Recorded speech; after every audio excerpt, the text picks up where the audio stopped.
Hello friends, வணக்கம் and welcome back to my channel. இன்றைக்கி நம்ம சேனலில் முட்டை யூஸ் பண்ணி ரொம்பவே ஹெல்த்தியான ஒரு குயிக்கான ரெசிபி எப்படி பண்ணுறதுன்னு பார்க்கலாம். இந்த ரெசிபி பார்த்திங்கன்னா குட்டீஸ்க்கும் சரி, பெரியவங்களுக்கும் சரி, பேச்சுலர்ஸ்க்கு ரொம்பவே ஈஸியான ஒரு ரெசிபினே சொல்லலாம். இது சுட சுட ஈவினிங்கில் குட்டீஸ்க்கு நீங்கள் செஞ்சு கொடுக்கலாம். ஒரு ஸ்நாக்காகவும் இருக்கும். அதே சமயத்தில் காலையில் பிரேக்ஃபாஸ்ட்டாகவும் நம்ம எடுத்துக்கலாம். ரொம்ப சூப்பரான இந்த ரெசிபி பண்ணுறதுக்கு ஒரு 3 முட்டை எடுத்திருக்கேன். கொஞ்சமாக நறுக்குன்னு கொத்தமல்லி இலை குட்டி குட்டியாக நறுக்கி எடுத்திருக்கேன். கொஞ்சமாக உப்பு சேர்த்துருக்கேன். ஒரு அரை ஸ்பூன் அளவுக்கு சின்ன சீரகம் சேர்த்துருக்கேன். சேர்த்ததுக்கப்புறம் இந்த மாதிரி நல்லா அந்த முட்டை எல்லாத்தையுமே நல்லா அடித்து கொடுத்துருங்க. முட்டை நம்ம சேர்த்த உப்பு எல்லாமே நல்லா கலந்து வரணும். பாருங்கள் ஃப்ரெண்ட்ஸ், இந்த மாதிரி கலந்து எடுத்துக்கோங்க. இப்போ நம்ம ஒரு தவா சூடு பண்ணிக்கலாம்.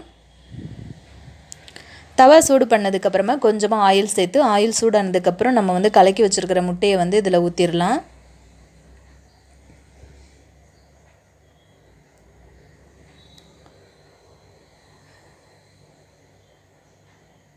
முட்டையை ஊற்றுனதுக்கப்புறம் இந்த மாதிரி தவாவை இப்படி ஒரு 2 சுற்று சுற்றுனீங்க அப்படின்னா நல்லா ரவுண்டாக தோசை மாதிரி உங்களுக்கு வந்துடும். நான் எடுத்த 3 முட்டையும் இதே மாதிரி ஒரு 2 தடவை நான் போட்டு எடுத்தேன். ஒரு 2 தோசை சைஸுக்கு எனக்கு கிடச்சிது. அவ்வளோதான். ஒரு 2 நிமிஷத்துக்கு மூடி போட்டு மூடி வச்சுருங்க. ரொம்ப ஈஸியாக செஞ்சிடலாம் ஃப்ரெண்ட்ஸ். நினச்ச உடனே இந்த ரெசிபி நம்ம குயிக்காக பண்ணிடலாம். ஒரு 2 நிமிஷத்துக்கு மூடி விடுங்க. அந்த 2 நிமிஷமே அதிகம்தான். பாருங்கள், அந்த 2 நிமிஷத்தில் நல்லா அந்த முட்டை வெந்து வந்திருக்கு இல்லையா? இப்போ இதை நம்ம ரோல் பண்ணிடலாம். நீங்கள் தவாவில் வச்சும் ரோல் பண்ணலாம். அப்படி இல்லைன்னா எடுத்து நீங்கள் ஒரு பிளேட்டில் வச்சுட்டு அதை ஆறுனதுக்கப்புறம் கூட நீங்கள் அதை ரோல் பண்ணிக்கலாம். ரோல் பண்ணிவிட்டு நம்ம அதை கட் பண்ண தான் போகிறோம், நூடுல்ஸ் மாதிரி. எனக்கு கை வைக்க முடியலை. கொஞ்சம் சூடாக இருக்கிறதுனால கொஞ்சம் ஸ்லோவாக இருக்குது. இந்த மாதிரி நீங்கள் ரோல் பண்ணி எடுத்துக்கோங்க. அவ்வளோதான். இதே மாதிரி மீதியும் நான் மிச்சம் இருக்கிற முட்டையும் இந்த மாதிரி ரோல் பண்ணி எடுத்துக்கிட்டேன். அதாவது தோசை மாதிரி போட்டு ஒரு 2 நிமிஷத்துக்கு மூடி வச்சுட்டேன். சூப்பராக வெந்து வந்துருச்சு. அவ்வளோதான். இப்போ இது நம்ம ரோல் பண்ணி எடுத்துடலாம். கொஞ்சம் நேரம் நான் ஆற விட்டுருந்தேன், ரொம்ப சூடாக இருந்ததுனால. இந்த மாதிரி ரோல் பண்ணதுக்கப்புறமா நீங்கள் நம்ம நூடுல்ஸ் எல்லாம் கட் பண்ணுவோம் இல்லையா? சப்பாத்தி எல்லாம் அந்த மாதிரி உருட்டி கட் பண்ணுவோம்ல, அதே மாதிரி மெல்லிஸாக இந்த கொஞ்சம் கொஞ்சமாக இந்த மாதிரி கட் பண்ணி எடுங்க. ரொம்ப பெரிய பீசஸாக கட் பண்ணிடாதீங்க. குட்டி குட்டியாகவே கட் பண்ணுங்கள். நல்ல மெல்லிஸாக வர்ற மாதிரி இருக்கணும்.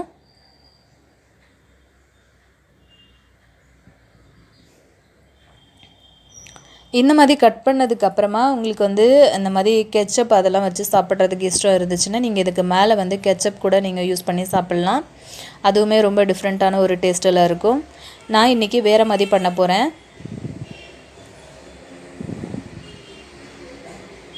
இந்த ரெசிபி பார்த்திங்கன்னா குட்டீஸ்க்கும் இது செஞ்சு கொடுத்துட்டிங்க அப்படின்னா ரொம்ப ஆசையாக சாப்பிடுவாங்க. அதே சமயத்தில் வயிறுமே நல்லா நிறைஞ்ச மாதிரி இருக்கும். பாருங்கள், இந்த மாதிரி 3 முட்டையை ஒருத்தர் இல்லை 2 பேர் சாப்பிட்ற அளவுக்கு தாராளமாக இருக்கும்.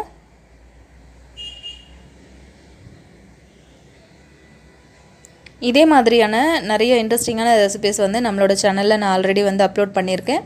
வேணும் அப்படின்னா என்னோடய சேனலுக்குள்ளே விசிட் பண்ணி பாருங்கள். எண்டு கார்ட்லேயும் நான் கொடுக்குறேன். அதுவுமே நீங்கள் செக் பண்ணி பார்த்துக்கலாம். இதே மாதிரியான டிஃப்ரெண்ட்டான ரெசிபிஸ் பார்க்குறதுக்கு இந்த சேனலை சப்ஸ்கிரைப் பண்ணி வச்சுக்கோங்க. கூட இருக்கிற பெல் ஐக்கானையும் நீங்கள் ப்ரெஸ் பண்ணி வச்சுக்கிட்டிங்கன்னா தான் நான் போடுற இந்த மாதிரி ரெசிபிஸ் எல்லாமே நீங்கள் மிஸ் பண்ணாமல் பார்க்க முடியும். இப்போ பாருங்கள் ஃப்ரெண்ட்ஸ், ரொம்ப சூப்பராக நம்மளோட எக் நூடுல்ஸ் செம்மையாக ரெடி ஆகிடுச்சு. இதை அப்படியே கூட நம்ம சர்வ் பண்ணலாம். இப்போ இது ஒரு ஓரமாக இருக்கட்டும். நான் ஒரு தக்காளி எடுத்திருக்கேன், ஒரு சின்ன துண்டு கொத்தமல்லி இலை எடுத்திருக்கேன், ஒரு பச்சை மிளகாய் காரத்துக்கு, ஒரு பல் பூண்டு எடுத்திருக்கேன், அதோட ஒரு சின்ன துண்டு இஞ்சியும் சேர்த்துருக்கேன். அது காட்ட மறந்துட்டேன். அதை நல்ல ஒரு ஃபைன் பேஸ்ட்டாக அரைச்சிட்டு அதே தவாவில் கொஞ்சமாக ஆயில் சேர்த்துக்கோங்க. சேர்த்ததுக்கப்புறம் நம்ம அரைச்சி வச்ச பேஸ்ட்டை இந்த ஆயிலில் சேர்த்துக்கலாம். ஒரு 2லேருந்து 3 நிமிஷத்துக்கு இதை நல்லா வதக்கி கொடுங்க. அந்த பச்சை ஸ்மெல்லெல்லாம் போகட்டும். இப்போ காரத்துக்கு கொஞ்சமாக மிளகாத்தூள் சேர்த்துக்கலாம். சேர்த்துட்டு அதையும் கலந்து கொடுங்க. இப்போ கொஞ்சமாக ஒரு பிஞ்ச் அளவுக்கு நான் உப்பு சேர்த்துருக்கேன். உப்பு சேர்க்கும்போது ரொம்ப கவனமாக இருக்கணும். ஆல்ரெடி நம்ம முட்டையிலையும் சேர்த்துருக்கோம் இல்லையா? அதனால் இதில் சேர்க்கும்போது பார்த்திங்கன்னா அதிகமாக சேர்த்துட்டிங்கன்னா மொத்தமாக டிஷ்ஷே வேஸ்ட்டாக போயிடும். லேசாக வேணால் சேர்த்துக்கலாம், இல்லை நீங்கள் சேர்க்காம கூட விட்டுடலாம். இந்த மாதிரி ஒரு 2 நிமிஷத்துக்கு நல்லா கலந்து கொடுங்க. அந்த பச்சை ஸ்மெல் எல்லாமே போகட்டும். ஒரு நிமிஷம் மூடி போட்டு மூடி விட்டுருங்க. இப்போ ஓப்பன் பண்ணலாம். இப்போ வந்து கரெக்டான ஒரு பதத்தில் இருக்குது. இப்போ நம்ம கட் பண்ணி வச்சுருக்கோம் இல்லையா எக்கு, அதை வந்து இதுக்குள்ளே வந்து சேர்த்து இது எல்லாத்தையுமே நல்லா வந்து கலந்து கொடுத்துடலாம். ரொம்ப டிஃப்ரெண்ட்டான ஒரு ரெசிபி, கண்டிப்பாக உங்களுக்கு பிடிக்கும் ஃப்ரெண்ட்ஸ். கண்டிப்பாக இப்போவே கூட நீங்கள் ட்ரை பண்ணி பாருங்கள். செஞ்சு பார்த்தீங்க அப்படின்னா மறக்காமல் உங்களோட ஃபீட்பேக் வந்து கீழே இருக்கிற கமெண்ட் செக்ஷனில் சொல்லுங்கள். நல்லா இந்த மாதிரி எல்லாத்தையுமே அந்த மசாலா எல்லாமே வந்து முட்டையில் அப்ளை ஆகிற மாதிரி நல்லா அதை கலந்து விடுங்க.